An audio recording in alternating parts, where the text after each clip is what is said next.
Shalom saudaraku yang dikasihi Tuhan, saya percaya kita semua, saudara yang ada di rumah, yang beribadah bersama-sama pagi hari ini pasti diberkati oleh Tuhan.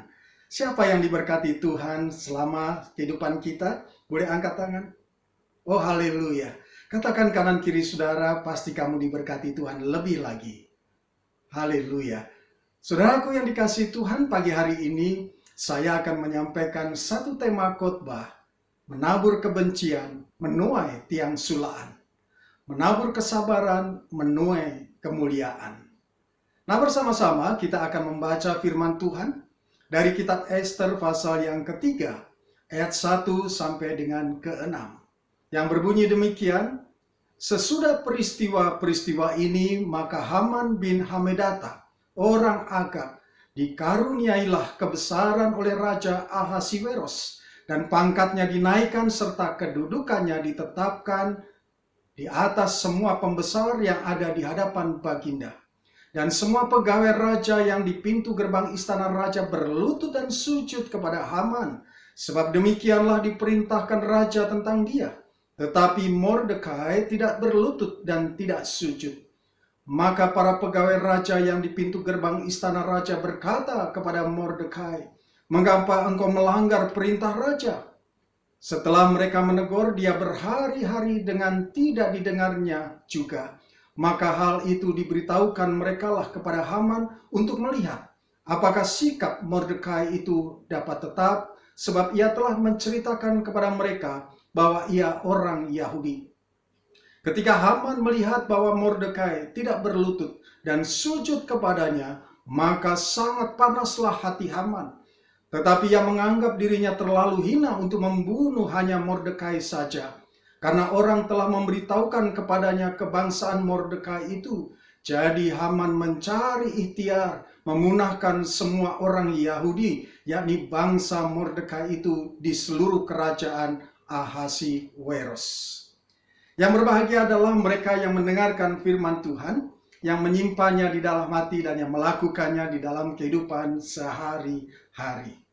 Saudaraku yang dikasihi Tuhan, kalau kita membaca tokoh-tokoh di dalam kitab Ester, maka ada tokoh-tokoh penting di dalam apa yang dituliskan di dalam kitab Ester ini. Yang pertama adalah Ahasiweros, Raja Persia Media, yang kekuasaannya begitu besar, menguasai 127 daerah, mulai dari India sampai dengan Ethiopia.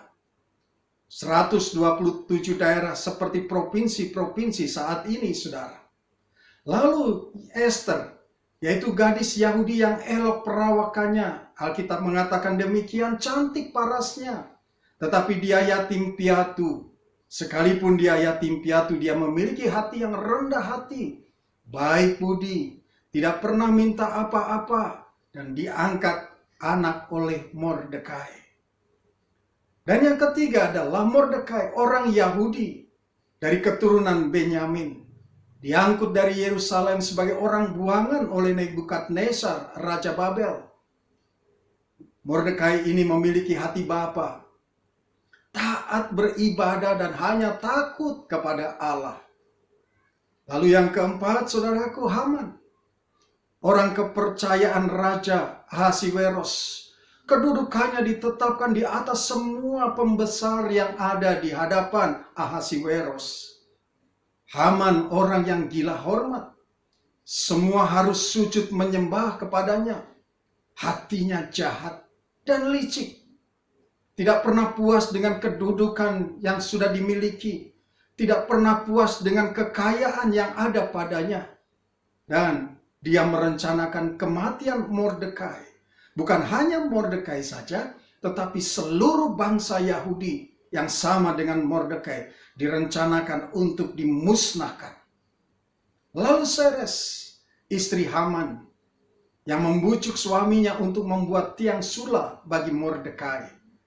Dan juga ada Bigtan dan Tores, sida-sida raja yang bertugas sebagai penjaga pintu, berikhtiar membunuh Raja Ahasiweros dikarenakan sakit hati kepada Mordekai yang duduk di pintu gerbang istana raja. Nah, saudaraku yang dikasihi Tuhan, saya pada pagi hari ini akan membawa kepada kita dua tokoh di dalam kitab Ester ini, yaitu Mordekai sebagai tokoh protagonis dan juga Haman sebagai tokoh antagonis. Nah saudara, itulah sebabnya dua tokoh ini yang mendasari judul khotbah saya pagi hari ini. Mari sama-sama kita menyimak saudaraku di dalam Ester pasal 5 ayat yang ke-9. Pada hari itu keluarlah Haman dengan hati riang dan gembira.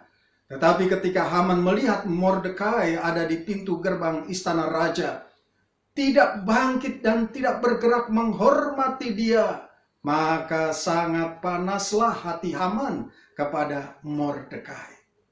Saudaraku yang dikasihi Tuhan, firman Tuhan ini saudara melatar belakangi bagaimana ketika Haman merasa sakit hati, merasa tidak dihormati oleh Mordekai. Padahal sebelumnya hatinya riang gembira. Kenapa?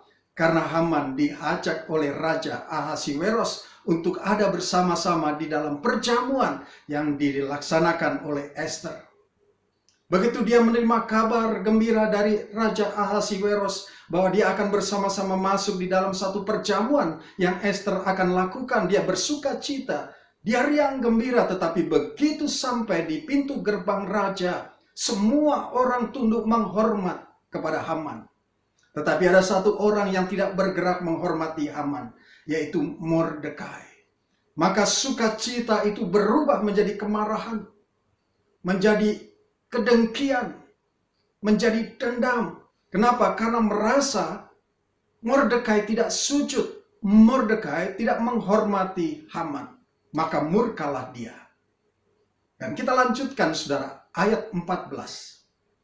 Lalu kata Seres, istrinya atau istri Haman, dan semua sahabatnya kepadanya, suruhlah orang membuat tiang yang tingginya 50 hasta, dan persembahkanlah besok kepada raja, supaya Mordekai disulahkan orang pada tiang itu. Kemudian dapatlah engkau dengan bersuka cita pergi bersama-sama dengan raja ke perjamuan itu. Hal itu dipandang baik oleh Haman, lalu ia menyuruh membuat tiang itu. Saudaraku yang dikasihi Tuhan, ketika Haman ada di dalam kemarahan, dia datang ke rumah, dia menjumpai Seres istrinya. Istri yang seharusnya menjadi tiang doa, penolong yang sepadan, tetapi itu tidak dilakukan oleh Seres. Dan apa yang disarankan oleh Seres kepada Haman dan juga teman-temannya, sahabatnya, mereka katakan bahwa Haman harus membuat satu tiang sula supaya Mordekai disulahkan agar raja bersuka cita. Saudaraku yang dikasihi Tuhan, inilah sebabnya kenapa judul khotbah saya pagi hari ini, menabur kebencian menuai tiang sulaan, menabur kesabaran menuai kemuliaan. Saudaraku yang dikasihi Tuhan, kalau kita membaca kitab Ester ini saudara, maka yang ada 10 pasal ini, kitab Ester yang 10 pasal ini, maka saya mencatat ada 7 kali satu kata disulahkan. Disulahkan dengan kata dasar sulah. Maka saya mencari, saudaraku, apa artinya sulah ini? Maka di dalam Kamus Besar Bahasa Indonesia, sulah dikatakan tongkat besi dan sebagainya yang runcing atau tajam ujungnya. Jadi sulah itu adalah tongkat besi atau apapun saudara yang tajam ujungnya, ya. Dan tongkat kayu atau bambu yang runcing dan tajam ujungnya, ini adalah namanya sulah saudara. Dan menyulah itu adalah mengupas buah kelapa dengan sulah. Jadi menyulah itu adalah mengupas kelapa dengan sulah, batang sulah yang ujungnya runcing. Nah, perhatikan saudara, menyulahkan itu adalah menikam seseorang, ya, maaf, dari bagian bawah sampai ke perut. Ini satu hukuman yang disebut sulaan, ya, hukuman yang sangat keji, hukuman yang tidak berperi kemanusiaan. Ini menurut Kamus Besar Bahasa Indonesia. Nah, saudara, ternyata di Indonesia juga pernah terjadi penyulaan ini, saudara. Menurut Sindo News saudara, yang terbit pada hari Minggu 24 Mei 2015, ya, di mana di dalam manuskrip sejarah Indonesia di tahun 1818, saudara, di Indonesia pernah dilakukan satu hukuman penyulaan ini. Ya, di sana dicatat ada seorang budak asal Makassar pada zaman VOC karena membunuh majikannya, maka dia dihukum di Batavia dengan cara disula. Ini kekejian yang luar biasa, dan Haman merencanakan kekejian ini untuk Mordekai. Kenapa? Karena hati Haman begitu panas karena dia tidak dihormati. Timbul kebencian yang luar biasa kepada Mordekai, maka dia disarankan dengan Seres dan teman-temannya untuk membuat tiang sulaan itu, saudara, supaya Mordekai dihukum dengan cara disula. Hukuman yang keji, hukuman yang tidak berperi kemanusiaan. Nah, kita lanjutkan, saudara, di dalam Ester pasal 4 ayat 15 sampai dengan 17. Firman Tuhan berkata, maka Ester menyuruh menyampaikan jawab ini kepada Mordekai. Pergilah, kumpulkanlah semua orang Yahudi yang terdapat di Susan, dan berpuasalah untuk aku. Janganlah makan dan janganlah minum 3 hari lamanya. Baik waktu malam, baik waktu siang. Aku serta dayang-dayangku pun akan berpuasa demikian. Dan kemudian aku akan masuk menghadap raja. Sungguh pun berlawan dengan undang-undang. Kalau terpaksa aku mati, biarlah aku mati. Maka pergilah Mordekai, dan diperbuatnyalah tepat seperti yang dipesankan Ester kepadanya. Saudaraku yang dikasihi Tuhan, Mordekai mendengar rencana Haman. Bukan hanya untuk dirinya, bukan hanya untuk Mordekai, tetapi untuk seluruh bangsa Yahudi sebagai bangsa buangan. Untuk direncanakan oleh Haman dimusnahkan. Maka Mordekai datang kepada Ester yang sudah menjadi Ratu Ahasiweros.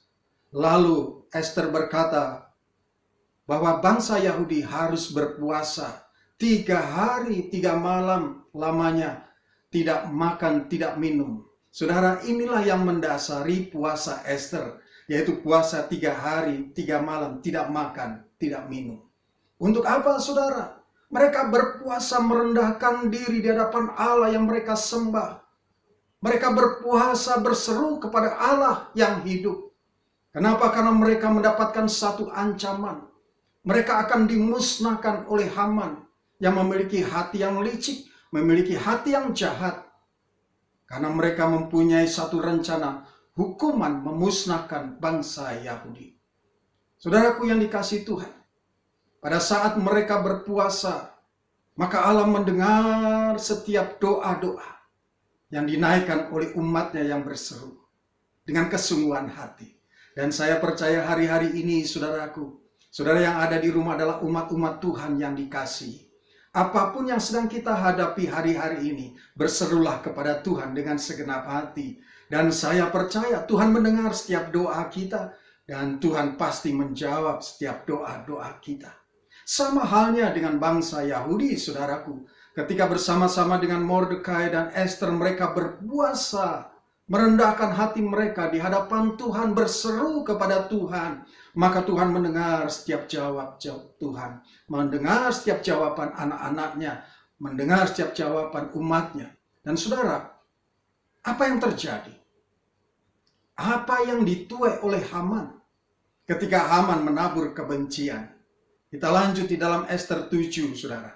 Ayat 6. Dikatakan di sana, lalu jawab Ester, penganiaya dan musuh itu ialah Haman, orang yang jahat ini. Maka Haman pun sangatlah ketakutan di hadapan raja dan ratu.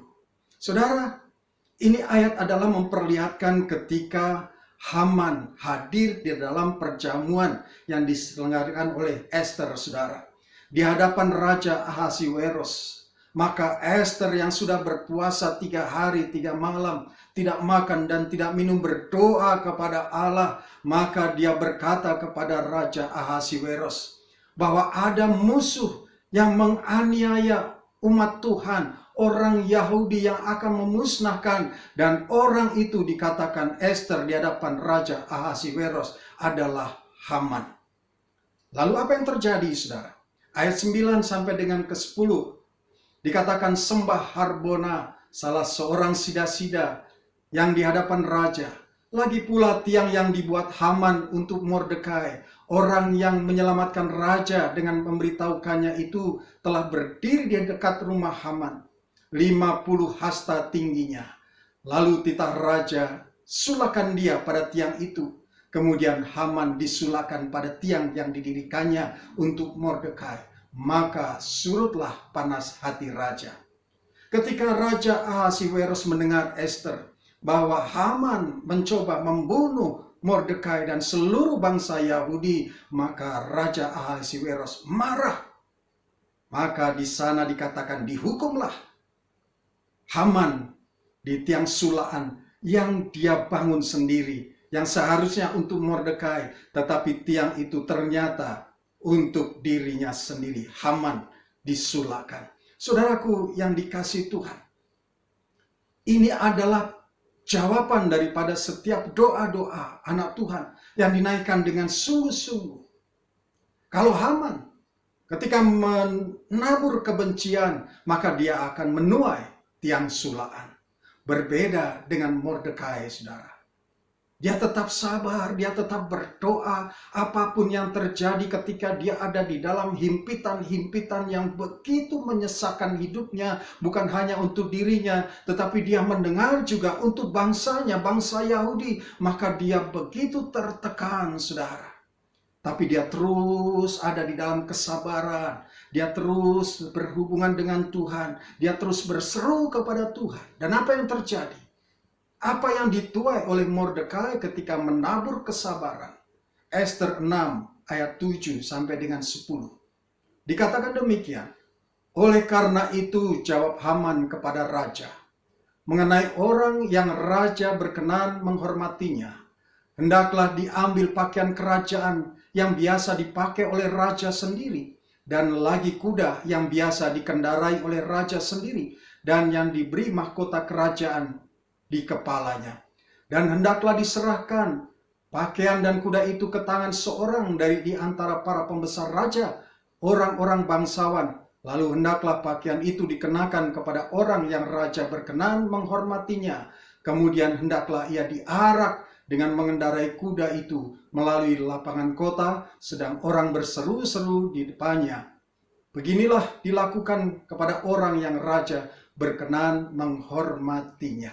Nah, saudaraku yang dikasihi Tuhan, Haman berpikir bahwa raja akan memberikan penghargaan yang lebih kepadanya.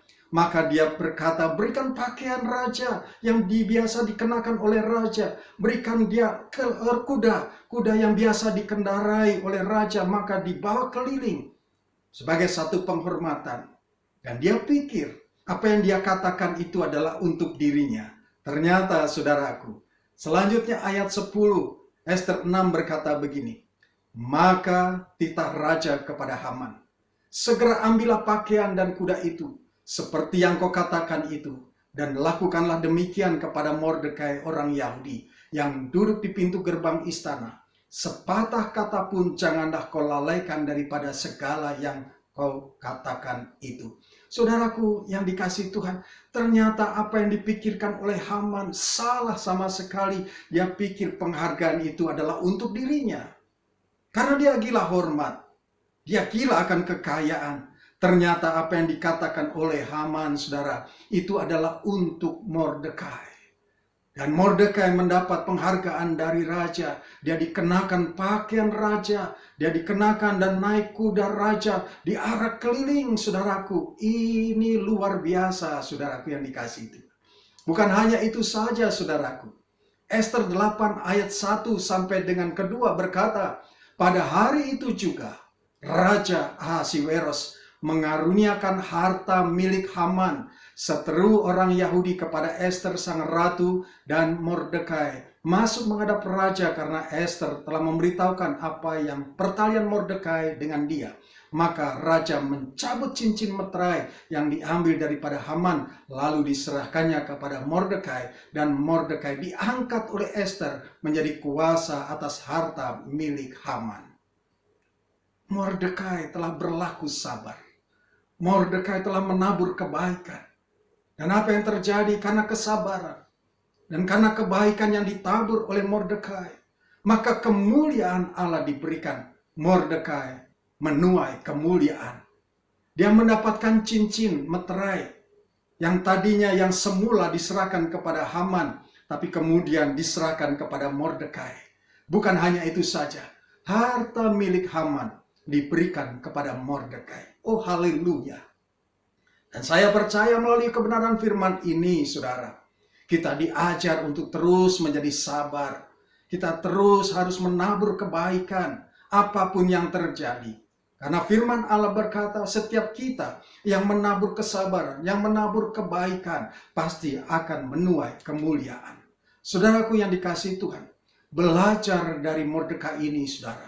Apa yang dapat kita pelajari agar kita dapat menuai kemuliaan? Maka saudaraku, saya mencatat ada 3 hal yang dapat kita pelajari agar kita dapat menuai kemuliaan. Yang pertama, jangan kompromi dengan dunia.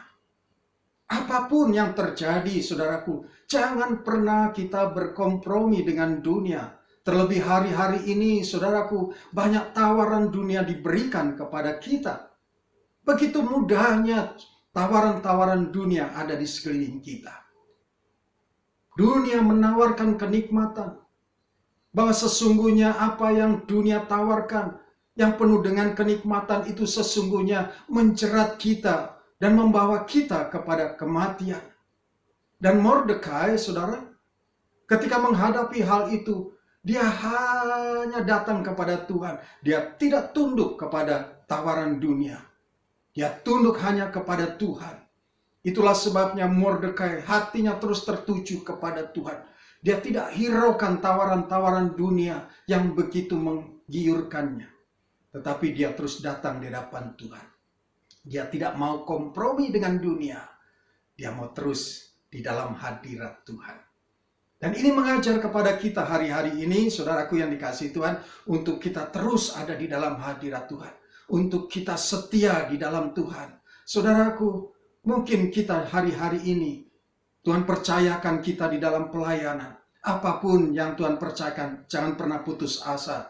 Tetap setia, saudaraku. Tetap setia di dalam pelayanan. Tetap setia di dalam hadirat Tuhan. Tetap setia kita mengiring Tuhan. Tetap setia kita mengasihi Tuhan. Percayalah, dengan kesetiaan kita di hadapan Tuhan, Tuhan akan memberikan kita kemuliaan. Nah, saudaraku, yang kedua, milikilah iman yang kuat. Saya percaya kita semua pernah mendengar firman Tuhan ini, saudara.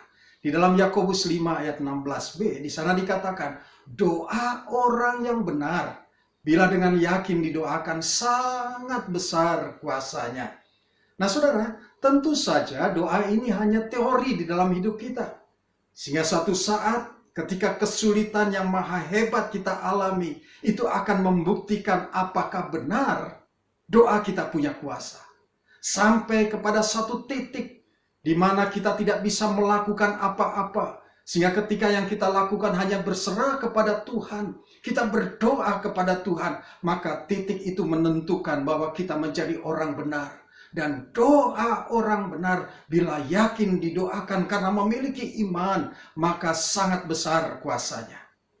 Tidak ada yang mustahil bagi Tuhan. Kuasanya tidak berubah.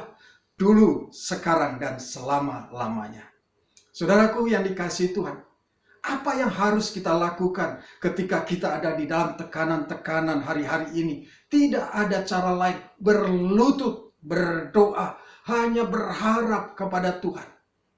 Kita tidak tahu apa yang harus kita lakukan, tetapi mataku tertuju kepada Tuhan. Mataku tertuju padamu. Ya, mata kita hanya tertuju kepada Tuhan. Kita hanya berlutut. Dan saya percaya di saat-saat kritis, Tuhan akan melakukan mujizatnya. Mordekai melakukan hal itu, saudara. Di saat-saat kritis yang sedang dihadapi oleh Mordekai, dan bersama-sama dengan bangsanya, mereka datang berlutut di hadapan Tuhan. Berseru kepada Tuhan, maka doa orang yang benar bila yakin didoakan sangat besar kuasanya. Dia akan merubah segala sesuatu yang tidak pernah kita pikirkan, yang tidak pernah kita dengar, yang tidak pernah timbul dari hati kita. Tuhan berikan kepada setiap kita, karena kita mengasihi Tuhan. Yang ketiga, saudaraku, jangan tawar hati. Ketika kita menghadapi tekanan-tekanan yang hebat, jangan pernah tawar hati. Saudara, orang yang tawar hati, saudara, mempunyai ciri demikian. Biasanya dari mulutnya berkata begini, berapa lama lagi Tuhan ini terjadi dalam kehidupanku? Ya. Terus kemudian ada perkataan yang dilontarkan, di mana engkau Tuhan? Aku sudah berdoa kepadamu. Ada juga yang keluar dari mulutnya, orang yang tawar hati, kenapa Tuhan ini terjadi? Bukankah aku sudah melayani Tuhan? Bukankah aku sudah mengasihi Tuhan? Lalu saudaraku, ada yang berkata, Pak, Tuhan itu di mana? Ketika ada orang bertanya kepada saya, Pak, Tuhan itu di mana? Maka saya menjawab, ya Tuhan itu ada di sorga. Ya. Saudaraku, ketika kita menghadapi tekanan-tekanan kehidupan, jangan pernah kita tawar hati. Ketika kita diizinkan Tuhan untuk mengalami penderitaan, jangan pernah biarkan hati kita menjadi tawar. Tetapi kita harus semakin kuat, semakin kuat, semakin kuat.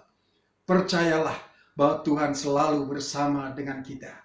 Dia mendengar setiap keluhan kita. Itulah sebabnya Mordekai hanya berharap kepada Tuhan. Bersama-sama dengan Ester, bersama-sama dengan bangsanya, mereka tidak tawar hati, mereka terus berdoa menghampiri Tuhan dan berseru berpuasa 3 hari, 3 malam lamanya tidak makan, tidak minum. Maka Tuhan mendengar, mujizat terjadi. Mordekai mendapat kemuliaan, Ester mendapat kemuliaan, bangsa Yahudi dijaga oleh Tuhan, diselamatkan oleh Tuhan. Saudaraku yang dikasihi Tuhan, ayat penutup pada pagi hari ini, saya akan mengajak kita di dalam Kejadian 8 ayat 22. Yang berkata demikian, selama bumi masih ada, tak akan berhenti-henti musim menabur dan menuai, dingin dan panas, kemarau dan hujan, siang dan malam. Saudaraku yang dikasihi Tuhan, kita masih ada dan hidup di dalam dunia ini. Selama bumi masih ada, tak akan pernah berhenti musim menabur dan menuai, dingin dan panas, kemarau dan hujan, siang dan malam. Saudaraku, apapun yang terjadi, tetap kita harus menabur kebaikan, kita harus menabur kesabaran. Dan saya percaya ketika kita menabur yang baik, kita menabur hal-hal yang luar biasa, kesabaran kita, kebaikan kita, maka kita akan menuai kemuliaan. Kita masih ada di dalam bulan menuai, saudara. Dan saya percaya di bulan September tahun 2020 ini, saudara akan menuai yang baik. Saudara akan menuai berkat-berkat Tuhan. Saudara akan menuai kemuliaan Tuhan. Saudara akan menuai segala hal yang baik di hadapan Tuhan. Terpujilah nama Tuhan. Dan saya percaya kita terus ada di dalam kasih karunia Tuhan. Kita satukan hati kita, saudara. Kita akan memuji dan menyembah Tuhan. Haleluya.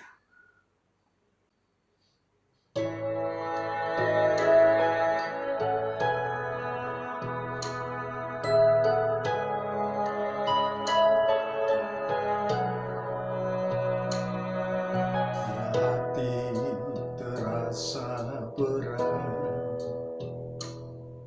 tak seorang pun mengerti bebanku.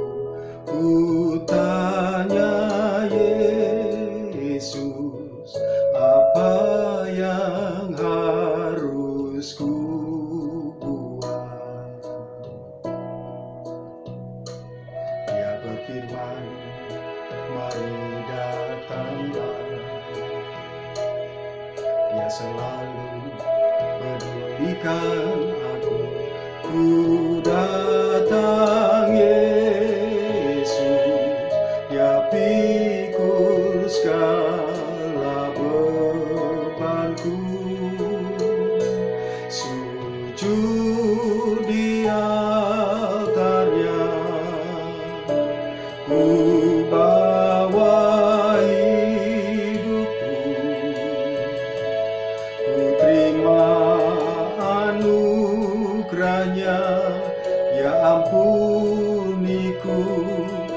bebaskanku. Dia ubah hidupku, barui hatiku. Sesuatu terjadi saat datang di altarnya. Sujud di altarnya, ku bawa hidupku, ku terima anugerahnya. Dia ampuniku dan bebaskanku. Dia ubah hidupku, barui hatiku. Sesuatu terjadi saat datang di altarnya. Sesuatu terjadi saat datang di altarnya. Sesuatu terjadi saat datang di altarnya.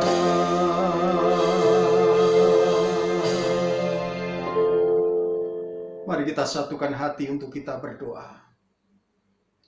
Pagi hari ini Tuhan, oleh karena kasih dan karunia-Mu, kami datang menghampiri hadirat-Mu Tuhan. Kami datang di altar-Mu Tuhan untuk menikmati kasih-Mu. Dan kami mengucap syukur kepadamu untuk kebaikan hati-Mu ya Tuhan. Di mana kami terus Engkau sertai dan Engkau ubahkan kami dari waktu ke waktu. Sehingga kami boleh menjadi sempurna di hadapan Tuhan dan hidup kami berkenan di hadapan-Mu. Terima kasih buat ibadah pagi hari ini dan kami percaya melalui kebenaran firman-Mu kami diubahkan. Firman-Mu itulah yang menguatkan kami. Dan kami percaya hari-hari ini kami akan menuai segala sesuatu yang baik. Kami akan menuai kemuliaan Tuhan. Kami akan menuai berkat-berkat daripada-Mu. Pagi hari ini Tuhan kami mau serahkan anak-anak-Mu yang ada di rumah, yang sedang beribadah bersama-sama pagi hari ini. Biar kiranya Engkau terus sertai, Engkau lindungi dan Engkau pelihara. Apapun yang terjadi dalam kehidupan anak-anak-Mu kami percaya, tangan-Mu sendiri yang terus bekerja. Kasih Tuhan terus menyertai, bahkan memberkati setiap kehidupan anak-anak-Mu. Hamba-Mu berdoa ya Tuhan, apabila ada anak-anak-Mu, jemaat Tuhan yang sedang sakit, kiranya Tuhan sembuhkan dengan sempurna. Pada saat mereka lemah, Tuhan kuatkan. Pada saat mereka berputus asa, Tuhan berikan pengharapan yang baru. Pada saat mereka kekurangan, Tuhan tambahkan berkat kepada mereka. Dan kami percaya ketika kami berseru dan berharap kepada Tuhan, kami tidak akan pernah kekurangan apapun juga. Bahkan kami berdoa untuk setiap anak-anak-Mu yang akan memberi pagi hari ini. Kami percaya berkat-berkat Tuhan yang limpah Engkau berikan kepada anak-anak-Mu yang akan memberi dengan sukacita Tuhan. Terima kasih dan kami percaya setiap tingkap-tingkap langit akan dibukakan. Berkat-berkat Tuhan akan dicurahkan. Tuhan terima kasih. Hamba-Mu berdoa untuk setiap keluarga demi keluarga. Biar kiranya Tuhan penyertaan-Mu ada bersama-sama dengan setiap keluarga. Kasih Tuhan, damai sejahtera Tuhan kiranya terus Engkau limpahkan pada setiap keluarga demi keluarga. Berkati setiap suami, berkati setiap istri, berkati setiap anak-anak. Berkati Tuhan setiap seluruh anggota keluarga yang ada. Kami percaya sukacita ilahi terus penuh pada setiap kami. Terlebih hari-hari ini Tuhan, biar kiranya sukacita itu ada pada kami. Karena firman-Mu berkata, hati yang gembira adalah obat yang manjur. Bapa terima kasih kami akan berjalan seminggu ke depan bersama-sama dengan Tuhan. Dan kami percaya perlindungan Tuhan sempurna, penyertaan-Mu sempurna. Terima kasih buat pagi hari yang indah ini ya Tuhan. Terpuji-pujilah nama-Mu. Dan kami bersyukur dan kami sudah berdoa. Di dalam nama Tuhan Yesus Kristus. Haleluya. Kekasih-kekasih Tuhan, mari kita angkat tangan kita yang kudus di hadapan Tuhan. Tengadahkan wajah kita menikmati kasih-Nya. Dan sebelum terima berkat Tuhan, dengarkanlah janji firman-Nya. Diberkatilah setiap orang yang hatinya melekat dan tertuju kepada Tuhan. Diberkatilah keluar masuk rumahnya. Diberkatilah lumbung-lumbungnya penuh berkelimpahan. Diberkatilah buah kandungannya. Dan apa saja yang dilakukannya menjadi berhasil. Karena Tuhan Yesus menyertai. Kekasih-kekasih Tuhan, terimalah berkat yang berlimpah-limpah dari Allah Bapa di surga. Kasih setia dari anaknya yang tunggal Tuhan kita Yesus Kristus.